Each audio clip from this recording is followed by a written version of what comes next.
On March 14, 1998, Los Angeles police receive a 911 call about a grisly discovery. There was a transient that was in the alley digging through the dumpster. Came across a body.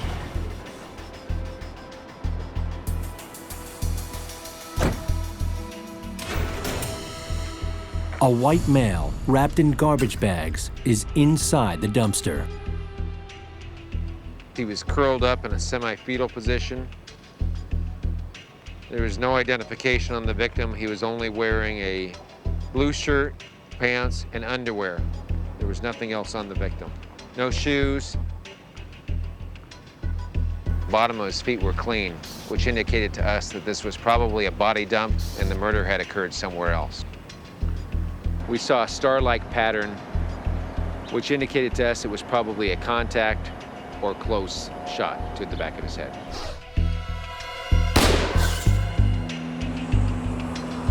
Police canvassed the area, but no one saw or heard anything. They send the body to the coroner's office for an autopsy and identification. The victim is identified by his fingerprints. He was David Kasdan, a small business owner in the San Fernando Valley. A few years earlier, Kasdan had worked for an insurance company. In the insurance industry, people are fingerprinted, and those fingerprints are on file. The medical examiner removes a .22 caliber bullet from the back of Kasdan's neck. Officers go to the victim's home about 20 miles from where Kasdan's body is discovered. David Kasdan's children have already been notified and are waiting for the police. We're very emotionally distressed, but at the same time, willing to provide us with information. Kasdan's daughter tells police she had just filed a missing persons report for her father the day before. She hadn't heard from him since Thursday, 2 days prior. Her and her brother had noted that their father's vehicle was missing from the garage, as well as damage to a small slumpstone wall just outside the driveway. They ask if their father had any enemies. The children are quick to implicate 65-year-old 𝙒𝙗 𝐤𝐜𝐿 and her 23-year-old son, Kenny. They presented us with a letter that he had written several days prior, indicating that he didn't want to cooperate with the 𝐤𝐜𝐿s in a particular loan fraud scheme. Kasdan's daughter doesn't know the specifics of the scheme, but recalls a strange conversation she'd had with her father just days before he disappeared. His daughter was over at his house, and there was a car that was out front, and he was very suspicious of it. And he had told his daughter, if you ever see that car, don't go outside. Kasdan had known the 𝐤𝐜𝐿 family for many years. He'd been friends with millionaire Ken 𝐤𝐜 Sr. since 1974, when Kasdan had worked on an insurance claim for the family. After Ken's death 4 years earlier, Kasdan lost touch with Ken's wife, 𝙒𝙗, and son, Kenny Jr., until lately.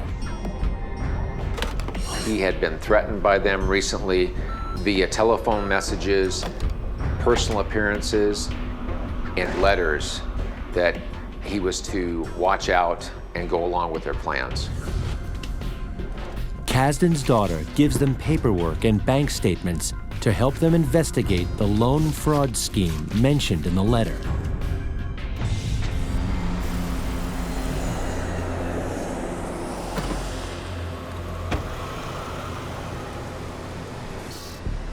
Later that day, detectives put out an APB on Kasdan's missing car. They check into the background of 𝙒𝙗 𝐤𝐜𝐿 and her son, Kenny Jr. They soon find that one of them has a lengthy rap sheet. It's not Kenny, it's his mother. 𝙒𝙗 𝐤𝐜𝐿 was a very interesting individual. She had served time for involuntary servitude or slavery. This was the most recent case since Civil War times. She had also been incarcerated for theft and fraud. She had a pattern of luring Mexican and Latin American immigrants with promises of good treatment, travel, and for the most part, she lied about everything. 𝙤𝙤 is what might be referred to as a true psychopath or a primary psychopath, and that is someone that's very cold, emotionless, cunning, not easily agitated or upset, but very manipulative and very callous. My mother had no fear.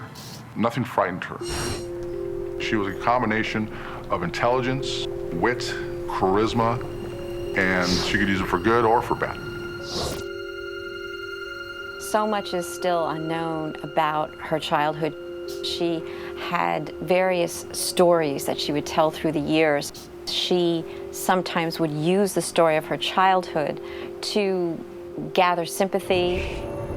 After being born in the Oklahoma Dust Bowl, like many farmers in the 1930s, her family migrated to California.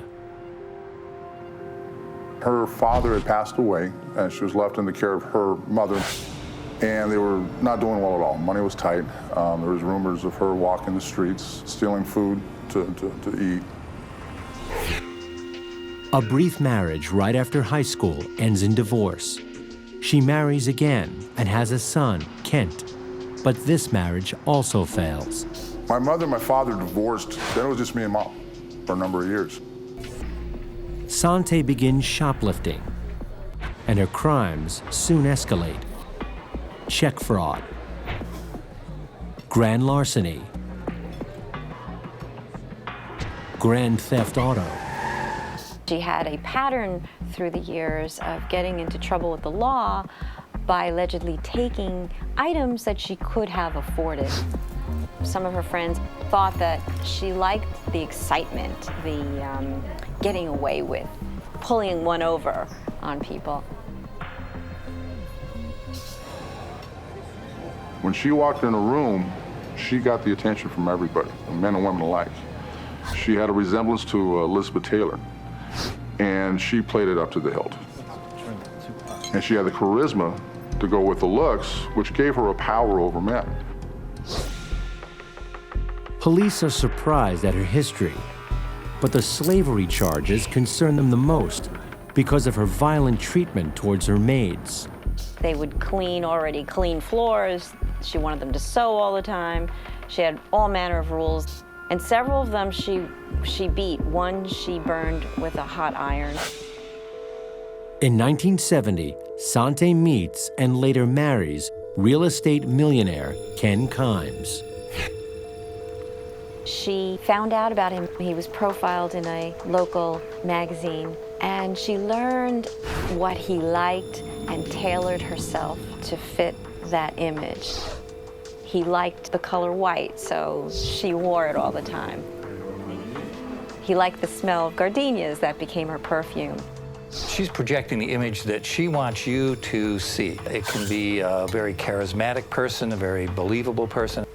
It's all designed to get what she wants. So if she needs to be charming and highbrow, she can. If she needs to be hard and callous, that she can be too. The two of them together were just an incredible team. They knew how to have fun together. She provided excitement that I think was absent to him. It isn't long before Ken Sr. becomes aware of 𝙤𝙤's criminal behavior.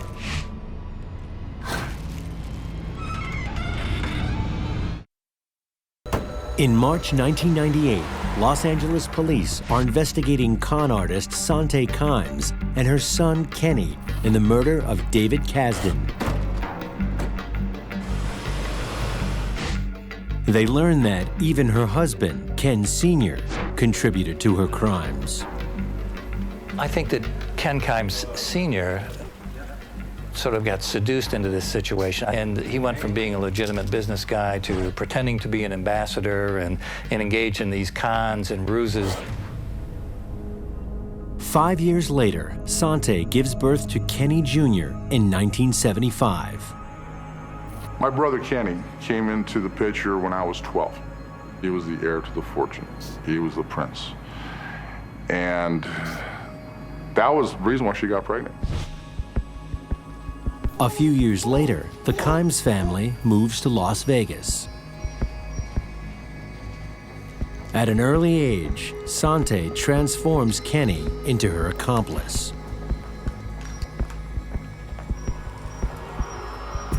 She would hire people to come over to be his friend.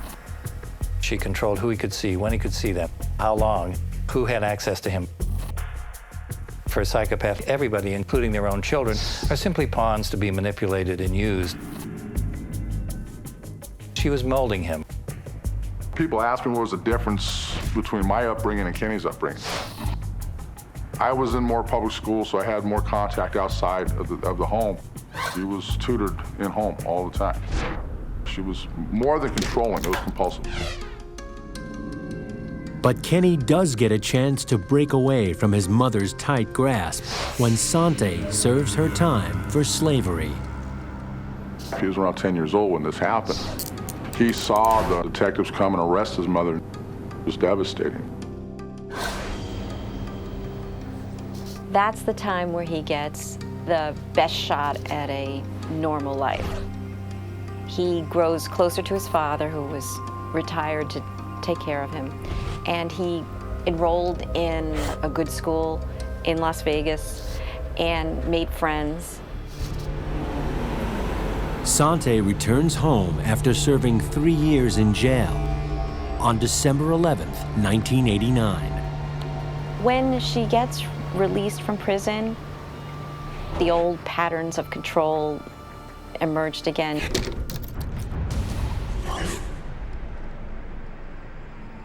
Years pass. Kent moves out and starts his own family. And in the fall of 1993, Kenny enrolls in college. Then, in 1994, Ken Sr. dies suddenly from an aneurysm. My mother, she was scared because she did not have her name on anything. Not one deed, not one checkbook, not even a credit card. So here's this wife of this multimillionaire who has no access to the money whatsoever. Now, 𝙒𝙗 and Kenny Jr. only have each other. 𝙒𝙗 manages to conceal Ken 𝐖𝐤𝐜's death from the general public for 2 years. During that time, Kenny drops out of college and returns home to live with 𝙒𝙗.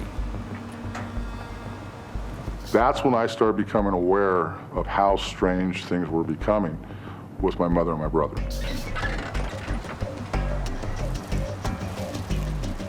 Kenny begins taking part in more of his mother's schemes as she systematically tries to liquidate the assets of the 𝐖𝐤𝐜's estate. After several fights, Kent decides to distance himself from his mother and brother.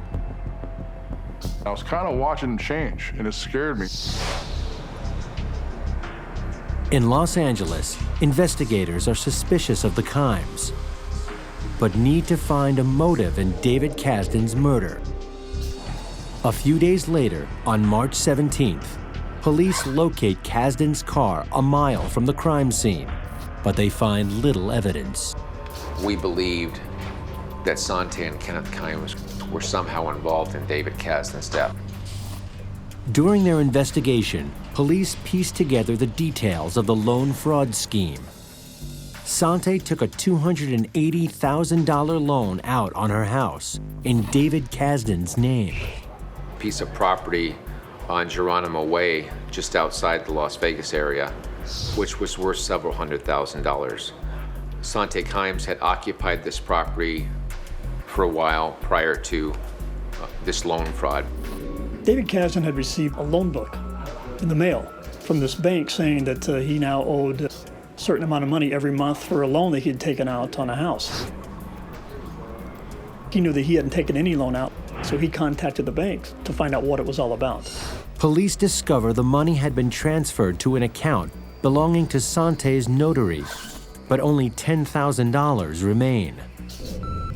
Days later, 𝙒𝙗 threatens Kasdan to go along with the loan fraud.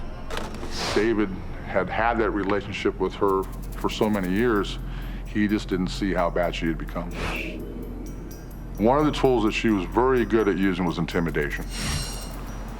She knew how to scare people. She knew how to frighten people.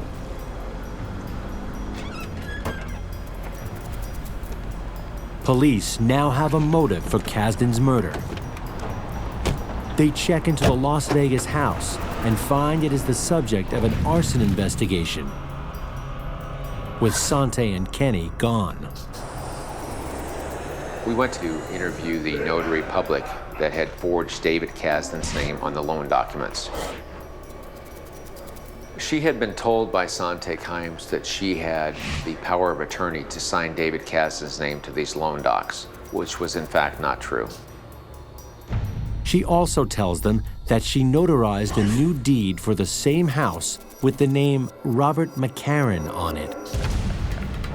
Police hope that Robert McCarran can shed some light on the whereabouts of 𝙤𝙤 and Kenny 𝐤𝐼.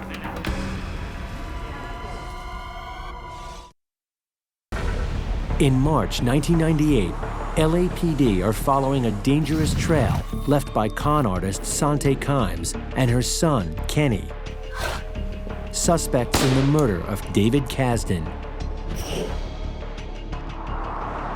Police continue to track down leads to help them find their killers. They locate a police report about Robert McCarran, the man whose name was on the house deed when it was set on fire. We were able to find out that Robert McCarran was a possible victim of a kidnap.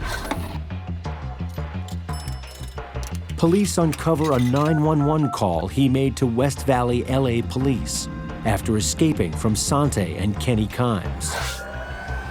They had taken Robert to a hospital because Robert was complaining of chest pains.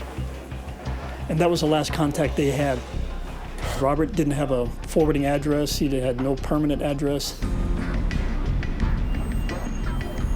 It's very difficult tracking down every single lead in a 10 or 12-hour day. So we tried to keep up with the most pressing aspects of the investigation. 2 weeks later, on April 10th, a patrol officer finds McCarran at a homeless shelter. He tells them 𝙤𝙤 𝐤𝐼 hired him as a houseman for their Las Vegas home, but treated him like a slave. I answered an ad in Las Vegas newspaper several months after that. You know, everything was just fine, then all of a sudden, changed like from night to day. He was a frail man, very soft-spoken.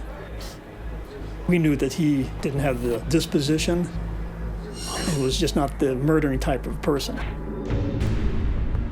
𝙤𝙤 𝐤𝐼 also hires a man named Sean Little to be their chauffeur. Sean Little was actually brought by the 𝐤𝐼s from Las Vegas to watch Mr. McCarran, to keep control of him, and actually was utilized to assault him when Mr. McCarran wasn't doing what the 𝐤𝐼s instructed him to do. I think they're the most evil people you could ever imagine.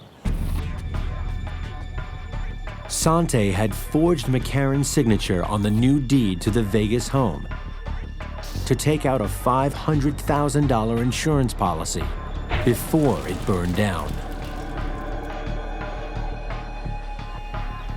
I'm sure they would have killed me. What they were waiting for was to collect the insurance on the house in Las Vegas, and then they would get rid of me.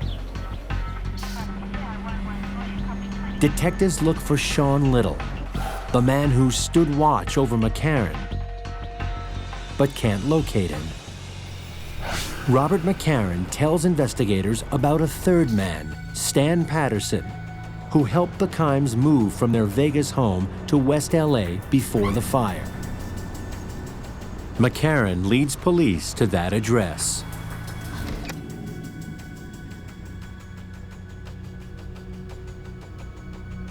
And within their Bel Air residence were some plastic trash bags that were of the same make and type of the ones that we actually found Mr. Kasdan wrapped in. We located a map detailing the route from West LA to Mr. Ksdin's residence. We felt that was a very key piece of evidence and that we were once again on to the right suspects. Police tracked down Stan Patterson, the man McCarran told them about, living in the outskirts of Las Vegas. They decide to pay him a visit. He admits he sold Kenny .22 caliber handguns. The .22 caliber weapon that he purchased matched the make, caliber, and rifling characteristics as the projectile that the coroner's office recovered from the victim, David Ksdin. Stan agrees to let police know if he hears from the 𝐤𝐜𝐤𝐞𝐝 again. Police soon learn through questioning witnesses that the two are now in Florida. I think part of it is because of proximity to the Bahamas, where a lot of my stepfather's money was at. They were stealing motorhomes because then you don't have to check in a motel. They were looking for marks in Florida. They wind up in Palm Beach. There is also the enticement of the elderly. To 𝙤𝙤, it's a community full of easy marks. There's a pretty severe narcissistic element here. To constantly get over on people is proving to themselves that they're smarter than everybody else and reinforcing that. Before LA police can arrest them in Florida, 𝙤𝙤 and Kenny 𝐤𝐜𝐼𝑒𝐿 are on the move again, looking for their next big con.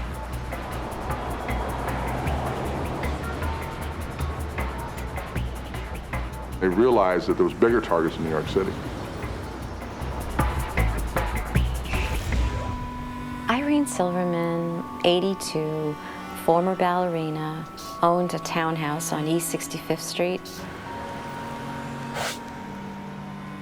They found out that Irene Silverman had a multi-million-dollar mansion on the Upper East Side, and she was renting out apartments. On June 14th, 1998, 𝙤𝙤 and Kenny 𝐤𝐜𝐼𝑒𝐿 arrive in New York. Kenny shows up at the townhouse with a reference and $6,000 cash for the first month's rent. That was Irene Silverman's biggest mistake. No background checks or anything. My mother always told me that people's biggest weakness is money.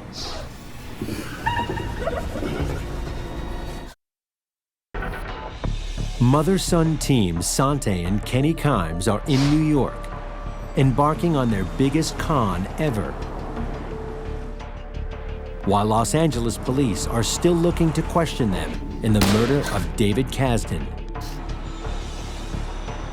On June 14th, 1998, Kenny moves into apartment 1B under the name Manny Guerin. A few days later, Eva, his assistant, moves in as well.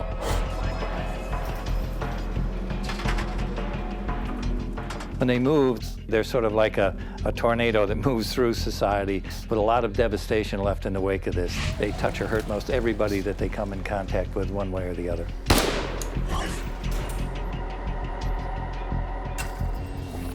𝙤𝙤 decides she wants to steal Irene's mansion, and with Kenny's help, she puts her plan in motion. Psychopaths like 𝙤𝙤 have unrealistic plans, and many times it's based on a history of having gotten away with some pretty outrageous things.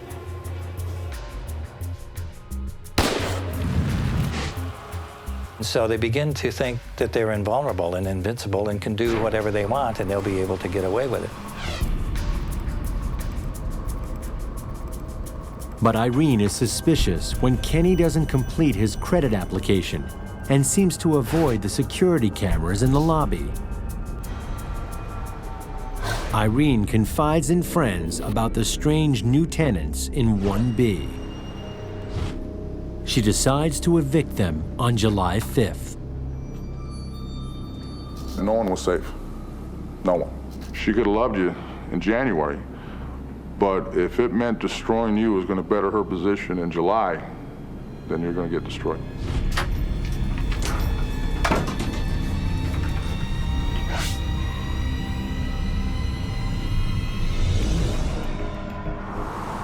In Los Angeles, police are still following a paper trail to locate the 𝐼𝐤𝐜 whereabouts when Stan Patterson contacts them. We learned from Mr. Patterson that he had received a call from 𝙤𝙤 𝐼𝐤𝐜 in New York.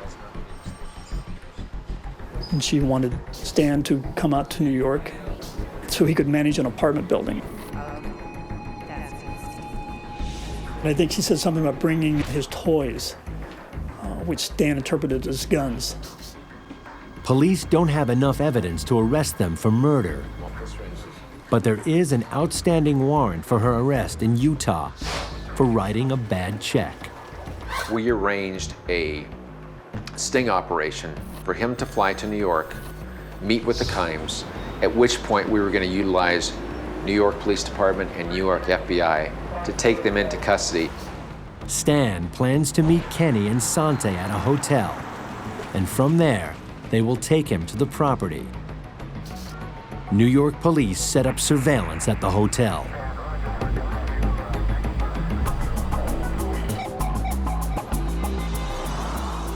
The day wore on. My partner, Detective Cox, and myself were notified constantly that there was no sighting of the 𝐼𝐤𝐜s. We persisted in our request for them to hang tight. And sure enough, around 5 p.m., 𝙤𝙤 𝐼𝐤𝐜s showed up. There's still no sign of Kenny. Police keep their distance, hoping to arrest the pair together. Agents can't wait much longer. This may be their only chance to nab 𝙤𝙤 𝐼𝐤𝐜s. Finally, they get their shot.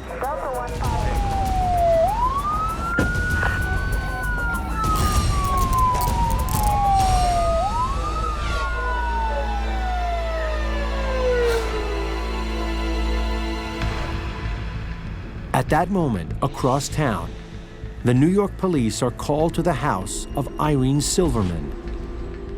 Irene Silverman is missing. Irene Silverman hadn't taken a step outside of her Manhattan townhouse by herself in 15 years. So when she was missing that July day, it raised alarms immediately. Her rental agent called the police the day she vanished. Suspicion fell quite quickly on this mysterious tenant. He refused to show identification, and he was very specific and emphatic about receiving a receipt with her signature on it. New York authorities obtain a search warrant for the townhouse, but find little evidence. Police want to talk with the mysterious Manny Guerin and are unaware that he and Kenny 𝐼𝐜𝐜s are one and the same. Irene Silverman could not be found, nor could the tenant from apartment 1B. The next day, Irene Silverman's disappearance hits the papers. Eyewitnesses are able to give the police a description, and a sketch is made. When the police had a press conference and released a sketch of Manny Guerin, and it was on the media, one of the federal agents who had arrested Kenny 𝐼𝐜𝐜s, they put two and two together. The agent realizes the sketch of Manny Guerin resembles their prisoner, Kenny 𝐼𝐜𝐜s. New York police question 𝙤𝙤 and Kenny 𝐼𝐜𝐜s, but they deny any knowledge of Irene Silverman. The next day, police locate 𝙤𝙤 and Kenny's car. There was a .45 caliber gun found in the car. There was a large black nylon bag found in the trunk. They also find a date rape drug, a stun gun, a 9mm Glock, $22,000 in cash, plus forged Social Security cards, and a forged document giving them power of attorney in Irene Silverman's name. In another bag, police uncover more incriminating evidence. In that bag was, in fact, a forged deed to Irene Silverman's residence. But most disturbing is the set of 13 spiral notebooks. 𝙤𝙤 𝐼𝐜𝐜s kept these spiral notebooks where she would write notes One entry was get social security number, elderly people, easy targets. So she would write things that were extremely incriminating. The notebooks also contain information relating to the David Kasdan murder. The most significant entries in 𝙤𝙤 𝐤𝐜𝐤𝐞𝐝 notebooks, which were voluminous in nature, to our investigation here in Los Angeles, were several entries that stated, "Kill DK." 𝙤𝙤 and Kenny 𝐤𝐼𝐜 are held on the check fraud. Their bail is denied. And I remember a good friend of mine called me up and says, "Ken, have you seen the paper?" And I hadn't. He goes, "Turn to page 4." I opened it up and there was a picture of my mother. First thing I thought, man, she's gonna hate that picture. Then I read the article. That was the first time I heard the name Irene Silverman. But when I saw the name David Kasdan, all the pieces fell into place in a millisecond. I put the paper down and I cried because I knew. I knew that everything that article said about them, the fires, the murders, trying to steal the mansions, I knew they were true. I couldn't deny it anymore. A few weeks later, LAPD detectives arrive in New York, hoping to elicit a confession. Their case is weak. They have motive, but no witnesses and no weapon. David Kasdan was shot with a .22 caliber handgun, but none of the guns found in the 𝐤𝐼𝐜's car match. For the Kasdan family, back in LA, justice must wait. In New York, 𝙤𝙤 and Kenny 𝐤𝐼𝐜 are arrested for the murder of Irene Silverman, while Los Angeles police hope to arrest them for David Kasdan's murder. Detectives in LA finally catch a break 2 months after the 𝐤𝐼𝐜's arrest in New York. With the help of the New York police, they locate Sean Little, an LA resident mentioned in 𝙤𝙤's notebooks, and the man who helped hold Robert McCarran hostage. Sean was afraid. He was afraid of Kenny and 𝙤𝙤 even at that point, and he did whatever they said. Because the 𝐤𝐼𝐜s had always brought up the fact of they knew where his family was. Little decides to tell LA police what he knows. And he said early one morning, Kenny woke him up and they drove out to David Kasdan's house. He didn't know who David Kasdan was.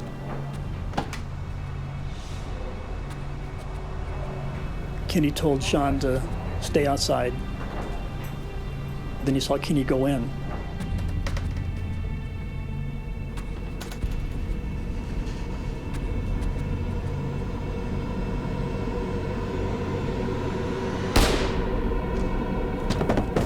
Sean hears a pop, and shortly after that, Kenny's at the front door waving Sean to come on in the house, come on in the house. And he sees David Kasdan lying on the kitchen floor. Kenny told Sean to go out to the driveway and to back in David Kasdan's car into the garage so they could close the garage door and load Kasdan's body into the trunk. Kenny 𝐤𝐼𝐜, with Sean Little's help, removed David Kasdan's body through the kitchen garage door, put him in the back of David Kasdan's own vehicle, and then left. Kenny and Sean leave Kasdan's body and car near the airport, throw the gun down the sewer, and then make one last stop. They drove to a floral shop in the San Fernando Valley, purchased a bouquet of flowers for Mrs. 𝐤𝐼𝐜, and then drove to the residence in Bel Air, wherein Kenny presented them to his mother in sort of a, "Well, Mom, the mission has been completed. You should be happy. All went well. The job is done." Finally, LA prosecutors have a case, with Sean Little as their star witness. But the New York DA also plans to prosecute and is first to bring indictments.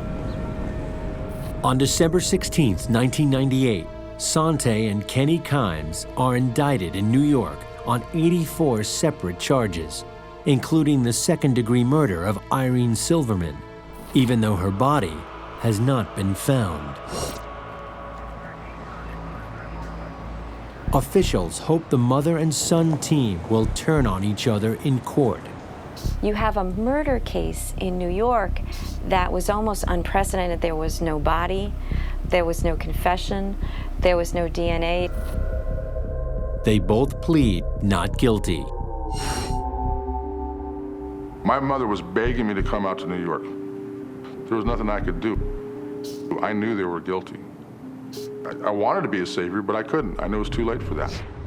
For months, the defendants maintain their innocence. On May 18, 2000, 𝙤𝙤 and Kenny 𝐤𝐜𝐼 are pronounced guilty on all counts. Together, they're sentenced to nearly 250 years in prison. They're into denial about this. They're never going to admit they did anything wrong. If anything, they're going to turn it on its head. And she's going to claim to have been framed and victimized, and the evidence was planted, and the police framed her, and the prosecutor was bad, and the judge wouldn't let her testify. And it's all going to be some horrible injustice that's been perpetrated against her. That's just how they think, and that's just who they are.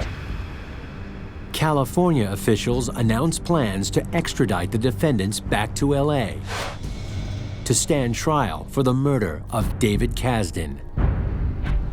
If convicted in California, they can face the death penalty. Whether you believe in the death penalty or not, it's absolutely irrelevant when it comes to being your own brother and your own mother. You don't want to see it happen. The case here is stronger.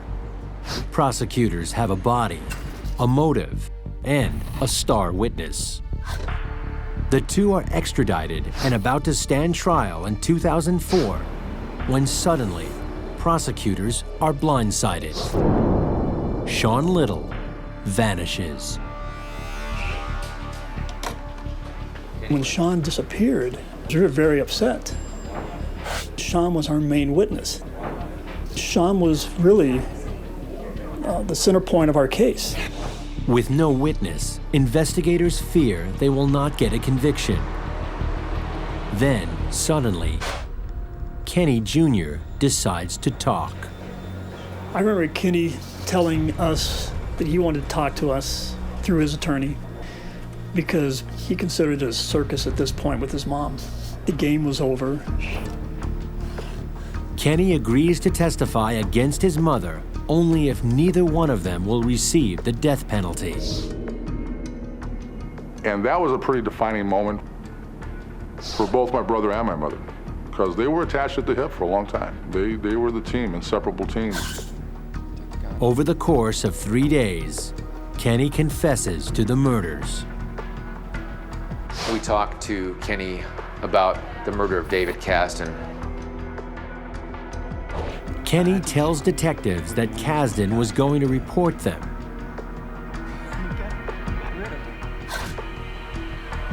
And 𝙤𝙤 wanted him dead. On the third day of interviewing, he described in detail how he and his mother, 𝙤𝙤 𝐤𝐼, had lied in wait in the building owned by Irene Silverman. And they could see everything from their little peephole.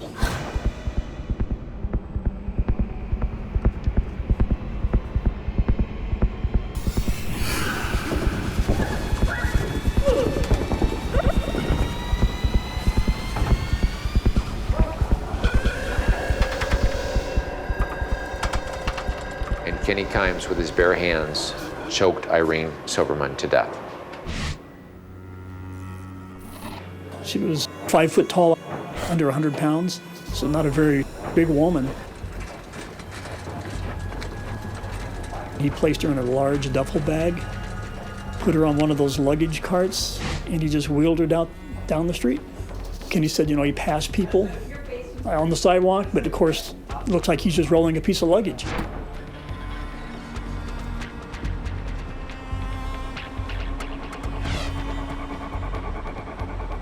He put her in their vehicle and transported her several miles away and deposited her body in a dumpster behind a gas station.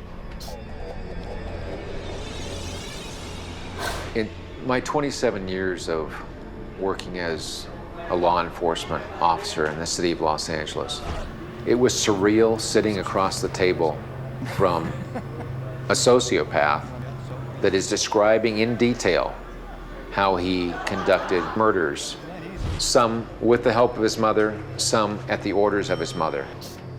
Very dangerous people. One word to describe them: evil. Kenny testifies against his mother, pleads guilty, and is sentenced to life. 𝙒𝙗𝙗 represents herself and pleads not guilty. She claims the cops threatened her son with the death penalty and forced him to make a false confession. 𝙒𝙗𝐼𝐜 has tons and tons and tons of energy, more than probably everybody in this room put together. It's just like the woman's 70 years old and she never stops. She never stops thinking. She never stops thinking of a way to get out. 𝙒𝙗𝐼𝐜 is convicted of first-degree murder in the case of David Kasdan. On July 7, 2004, she is sentenced to life in prison. Since the convictions, I've reached out to him, but I don't know if Kenny's to the point where he feels remorse for what he's done yet. I don't believe, in knowing what I know of Kenny 𝐖𝐤𝐜, that his life would have followed the same path of crime and violence, including murder, if it hadn't been orchestrated and requested by his mother. He appeared to be a normal college kid until he was extracted by his mother and told that she needed him in another capacity.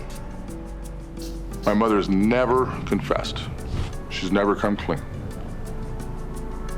The tragedy of Kenny's life will haunt me forever. Biggest regret of my life. I should have tried harder to pull him out of her grasp.